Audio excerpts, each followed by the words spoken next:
আমি যে কথা থেকে চলে গেলাম অন্যদিকে, যে তাহলে আল্লাহ পাক এই সূরা আসরের মধ্যে আপনার দুটো বিষয় বলেছেন। একটা হলো নিজে জাহান্নাম থেকে বাঁচতে হবে, আর পরিবার পরিজন সমাজকে জাহান্নাম থেকে বাঁচানোর জন্য চেষ্টা করতে হবে। এখন আমার সাথে আসেন আমরা তাফসীরের দিকে যাই। আউযু বিল্লাহি মিনাশ শাইতানির রাজীম। বিসমিল্লাহির রাহমানির রাহিম। ওয়াল আসর। আল্লাহ সুবহানাহু ওয়া তাআলা এই মহাগ্রন্থ আল কোরআনে 40 জায়গায় কসম করেছেন। কয় জায়গায়? 20 জায়গায় আল্লাহ কসম খেয়েছেন নবমণ্ডলের, আর 20 জায়গায় আল্লাহ কসম খেয়েছেন ভূমণ্ডলের। ভূমণ্ডল জমিনের বিভিন্ন জায়গায়। এখন আল্লাহ সুবহানাহু ওয়া তাআলা কেন কসম খান? হাদিসে আল্লাহ রাসূল বলেন, মানুষেরা আল্লাহ ছাড়া কারো কসম কখনো খাবে না। মান আহলাফা বিগাইরিল্লাহ, যে ব্যক্তি আল্লাহ ছাড়া ওই জাতের কসম, মাতার কসম, বাবার কসম, এই কসম ওই কসম যারা খাবে, আল্লাহ রাসূল বলেন তারা আল্লাহর সাথে শিরক করবে। তওবা করতে হবে, কারণ কসম হবে একমাত্র কার জন্য? আল্লাহর জন্য। সম্মানিত হাজিরিন, তো আমরা কসম খাই একটা জিনিসের গুরুত্ব বোঝানোর জন্য। আমরা কসম খাই আল্লাহ, আর আল্লাহ সুবহানাহু ওয়া তাআলা এই সৃষ্টি জগতের কিছু কিছু বস্তুর কসম খান। কেন খান? আল্লাহ দুটো কারণে কসম খান। কয়টি কারণে? দুটো কারণ। এর মধ্যে এক নাম্বার হলো আল্লাহ সুবহানাহু ওয়া তাআলা যে জিনিসের কসম খান ওই জিনিসের গুরুত্ব বোঝানোর জন্য। দুই নাম্বার, আল্লাহ সুবহানাহু ওয়া তাআলা কসম খাওয়ার পরে যে কথাগুলি বলেন ওই কথাগুলির দিকে দুনিয়ার মানুষকে মনোযোগ দেওয়ার জন্য, যে হে দুনিয়ার মানুষেরা, আমি আল্লাহ কসম খেয়ে তোমাদেরকে বলছি, অবশ্যই আমি আল্লাহ যে কথা তোমাদেরকে বলছি ওই কথার মধ্যে অবশ্যই গুরুত্ব আছে কিনা? এজন্য বলেন আছে কিনা? তো আল্লাহ সুবহানাহু ওয়া তাআলা এখানে কসম খেলেন আসরের। জোরে বলেন কিসের? আসরের। এখন এই আসর শব্দের আবিধানিক অর্থ কি? তাফসীরে জালালাইনের মধ্যে এসেছে আসর শব্দের 3টি অর্থ রয়েছে। কয়টি? জোরে বলেন কয়টি? এক নাম্বার, আসর শব্দের আবিধানিক অর্থ হলো আদ-দাহার আজ-জামান। আসর শব্দের আবিধানিক অর্থ হলো সময়, কাল। মানুষের জীবনের মূল্যবান সম্পদই হলো সময়। এগুলা সোনার উপর চাইতেও বেশি দামি। আপনার জীবনে যদি হায়াত না থাকে, সম্পদ আপনি কিভাবে বক্ষণ করবেন? কথা বলেন ঠিক কিনা? হাদিসের কিতাবের মধ্যে এসেছে, নবী সুনান ইবনে মাজার মধ্যে এসেছে, বনী ইসরাঈলের জামানায় 3 জন ব্যক্তি পয়গম্বর হযরত ঈসা আলাইহিস সালামের সাথে কোথাও বের হয়েছেন। পয়গম্বর হযরত ঈসা আলাইহিস সালামকে বললেন, হে আল্লাহর পয়গম্বর, আপনি আল্লাহর কাছে দোয়া করেন, আল্লাহ যেন আমাদের চাওয়াকে পূরণ করে। ঈসা আলাইহিস সালাম বললেন, তোমাদের চাওয়া কি? তারা বলল, হে আল্লাহর পয়গম্বর, আপনি আল্লাহর কাছে দোয়া করেন এইদের সামনে বালুর টিলা আছে, এই টিলাটা যেন স্বর্ণের টিলায় রূপ লাভ করে। পয়গম্বর হযরত ঈসা আলাইহিস সালাম আল্লাহর কাছে দোয়া করলেন। আল্লাহ সুবহানাহু ওয়া তাআলা মুহূর্তের মধ্যে বালুর টিলাকে স্বর্ণের টিলা বানিয়ে দিল। সুবহানাল্লাহ বলেন। পয়গম্বর ঈসা আলাইহিস সালাম এবার সামনে চলে গেলেন। এবার 3 জন মিলে চিন্তা করতেছে, এত বড় স্বর্ণের টিলা, আচ্ছা পরে ভাগ করি, আগে খেয়ে নেই। একজনকে বলল, তুমি বাজারে যাও, খাবার নিয়ে আসো। এবার যখন ওই আল্লাহর বান্দা বাজারে গেল খাবার আনতে, সে মনে মনে চিন্তা করে, এই স্বর্ণের টিলার মালিক কেন ওদেরকে বানাবো? আমি একাই স্বর্ণের টিলার মালিক হব। বাজারে গিয়ে শুধু খাবার আনে নাই, খাবারের সাথে বিষ মিশিয়ে আনছে। এই দুটোকে মেরে আমি একা মালিক হয়ে যাব। এবার এই 2 জন মনে মনে চিন্তা করতেছেন, কেন ওকে ভাগ দেব? ও আসার সঙ্গে সঙ্গে ওকে মেরে আমরা 2 জন মিলে স্বর্ণের টিলার মালিক হয়ে যাব। কথা যা কাম হয়ে গেল। তাই লোকটা খাবার নিয়ে আসলো, কথা বলার সুযোগ দিল না, মাথার উপরে বাড়ি মেরে শেষ করে দিল। এবার মনে মনে চিন্তা করতেছে সামনের টিলা পরে ভাগ করি, আগে খেয়ে নেই। এখন যখন আপনার খাওয়া শুরু করলো, আর আছে শেষ, দুনিয়ার জায়গায় আছে, কেউ দুনিয়ার মালিক হতে পারল না। এই জন্য রাসূলুল্লাহ সাল্লাল্লাহু আলাইহি ওয়াসাল্লাম বলেন, হুব্বুদ দুনিয়া রাসু কুল্লি খাতিয়া, দুনিয়ার মহব্বত সমস্ত গুনাহের মূল। কথা বলেন ঠিক কিনা? এই জন্য প্রিয় ভাইরা, যেটি বলতেছিলাম, সময় হলো আমাদের মূল পুঁজি, হায়াত হলো আমাদের মূল পুঁজি। মুহূর্তের মধ্যে আমাদের জীবন থেকে সেকেন্ড চলে যাচ্ছে।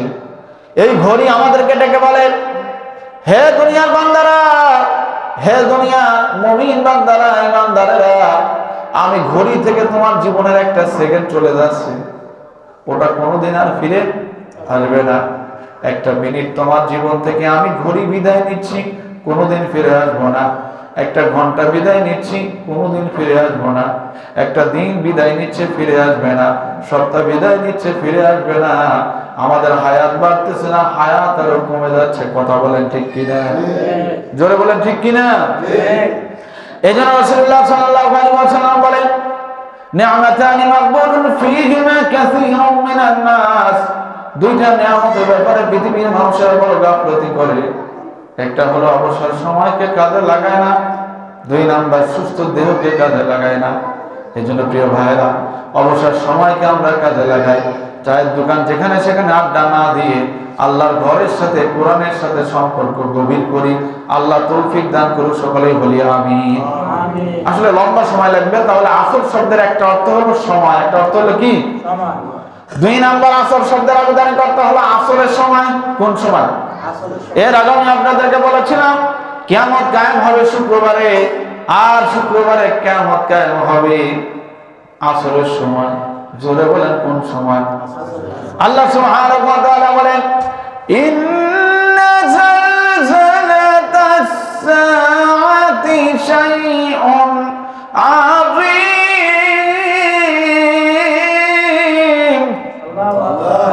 আল্লাহ সুবহানাহু ওয়া তাআলা বলেন, এই ভূমিকম্প দুনিয়াতে প্রতিনিয়তই মাঝে মাঝে হবে। আল্লাহ আমাদেরকে সতর্ক করে, বান্দারে গুনার দিকে পা বাড়াইও না, নিজের সময়কে কাজে লাগাও, হায়াতকে ইবাদতে কাটাও, দেহকে ইবাদতে কাটাও। আল্লাহ বলেন, ইন্না জালজালাতাস সাআতি শাইউন আযীম, যখন বড় কাঁপুনি, কিয়ামতের কাঁপুনি শুরু হবে, তখন দুনিয়ায় কেউ থাকবে না, দুনিয়ার সব ধ্বংস হয়ে যাবে। কথা বলেন ঠিক কিনা? জোরে বলেন ঠিক কিনা? তো আল্লাহ সুবহানাহু ওয়া তাআলা বলেন আসরের সময়। এজন্য আল্লাহ বলেন, হাফিজু আলাস সালাওয়াতি ওয়াস সালাতিল উসতা। আল্লাহু আকবার বলেন। আল্লাহ বলেন, বান্দারে 5 ওয়াক্ত নামাজ ঠিকমতো পড়বে, বিশেষ করে আসরের নামাজ ছাড়বা না। আল্লাহ রাসূল বলেন, মান তারাকা সালাতাল আসরি, যে ব্যক্তি আসরের নামাজ ছেড়ে দেয়, ফাকান্নামা উজিরা আহলুহু ওয়া মালুহু, কিয়ামতের ময়দানে ওই ব্যক্তি নিঃস্ব অবস্থায় উঠবে, তার আমলনামার মধ্যে কোনো আমল থাকবে না। নাউজুবিল্লাহ। জোরে বলেন নাউজুবিল্লাহ। এরপরে আসর শব্দের আরেকটা অর্থ হলো আস-সাআ, মানে কিয়ামত। মানে কি? ওই যে বললাম কিয়ামত হবে কোন সময়? আসরের সময়। আর কিয়ামতের আরেকটা অর্থ কি? আস-সাআ। এখন আল্লাহ সুবহানাহু ওয়া তাআলা এই কালামে হাকিমের প্রায় 13টি আয়াতের মধ্যে কিয়ামতের কথা বলছেন। আল্লাহ যদি একটা আয়াতের মধ্যে বলতো, এতেই তো আমাদের বিশ্বাস করা ছাড়া কোনো উপায় ছিল। আল্লাহ 13টি আয়াতের মধ্যে বলেছেন। আল্লাহ সূরাতুল ওয়াকিয়ার মধ্যে বলেন, ইযা ওয়াকাআতিল ওয়াকিআ লাইসা লিওয়াকাআতিহা কাযিবা, অবশ্যই কিয়ামত হবে, কিয়ামতকে কেউ অস্বীকার করতে পারবে? এরপরে আল্লাহ সুবহানাহু ওয়া তাআলা সূরাতুল আরাফের মধ্যে বলেন, ইয়াসআলুনাকা আনিস সাআ, তারা আপনাকে জিজ্ঞাসা করে কিয়ামত সম্পর্কে। ইয়া রাসূলুল্লাহ, আপনি বলে দিন কিয়ামত হওয়ার নির্ধারিত জ্ঞান একমাত্র কার কাছে? আল্লাহর কাছে। তবে আল্লাহ বলেন, ফাহাল ইয়ানজুরুনা ইল্লা সাআ আন তাতিয়াহুম বাগতাতান ফাকাদ জাআ আশরাতুহা, কিয়ামত হওয়ার আগে কিয়ামতের যত আলামত আছে সব পৃথিবীতে প্রকাশ ঘটা শুরু হয়েছে। কথা বলেন ঠিক কিনা? এই আলামতগুলি হলো দুই প্রকার। কয় প্রকার? এক নাম্বার ছোট আলামত, দুই নাম্বার বড় আলামত। ছোট আলামতগুলি আগে আসবে, বড় আলামতগুলি পরে আসবে। আমি কয়েকটি আলামত বলেই শেষ করে দেব। এক নাম্বার, রাসূলুল্লাহ সাল্লাল্লাহু আলাইহি ওয়াসাল্লাম বলেন, আমি নিজেই একটা কিয়ামতের আলামত। আল্লাহু আকবার বলেন। আল্লাহ রাসূল বলেন, আমি নিজে কিয়ামতের আলামত। কেন?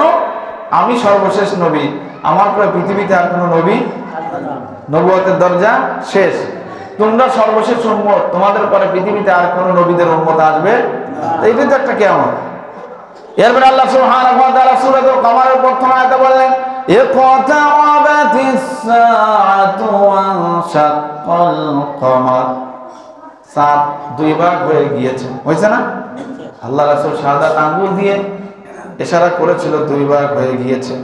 আল্লাহ বলে, এই যে চাঁদ দুই ভাগ হয়ে যাওয়া, এটাও কিন্তু কিয়ামতের কি আলামত।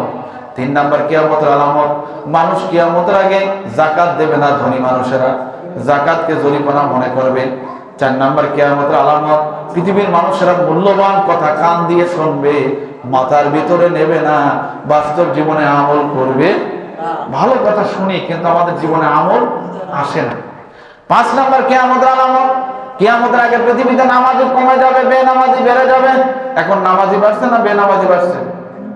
আল্লাহ রাসূল বলে, মসজিদগুলি সুন্দর হবে, মসজিদে বড় বড় টাইলস হবে, মসজিদে শোরগোল হবে, জয় ঝামেলা বেশি হবে, কিন্তু মসজিদে নামাজি পাওয়া যাবে এজন্য বলেন বাবা, মাতবারের অভাব নাই, কিন্তু নামাজি আল্লাহর ঘরে খাদেম না।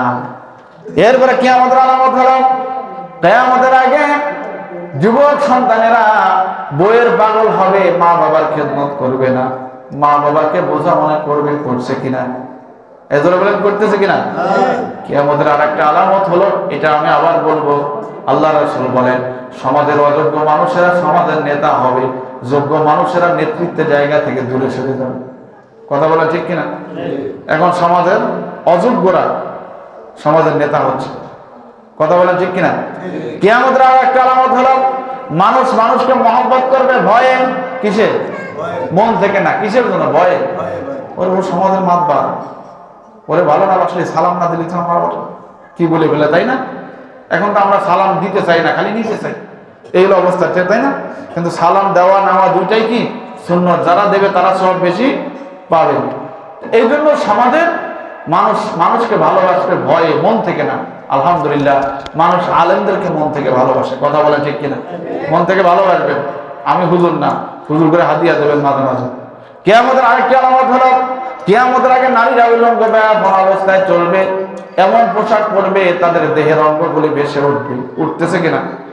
এজোরে বলে। কিয়ামতের আরেকটা আলামত হলো, কিয়ামতের আগে গান বাজনা দুনিয়াতে বাড়বে না, কমবে। এজোরে বলে। দেখেন, অনুষ্ঠান হইলে এমন ডেক্সেট বাজায়, আপনার এলাকায় বাজায় না, পুরো এলাকায় আপনার ঘুমানো যায় না, আছে কিনা? আর এমন সব বাজে গান চালায়, ওর 10 জন মিলেও ওই গানের অর্থ বোঝা সম্ভব না। ওর মধ্যে কোনো শিক্ষা আছে?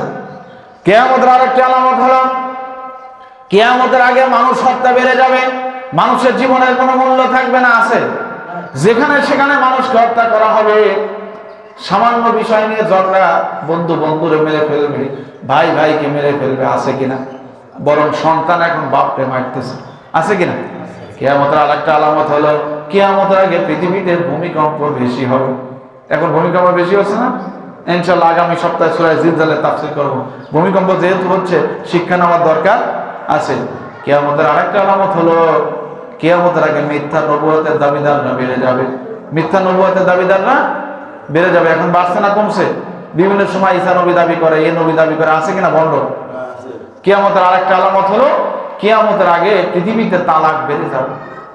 মানুষ বউরে উঠা বসে তালাক দেবে, আছে কিনা? আবার ওই বউ নিয়ে কি করবে?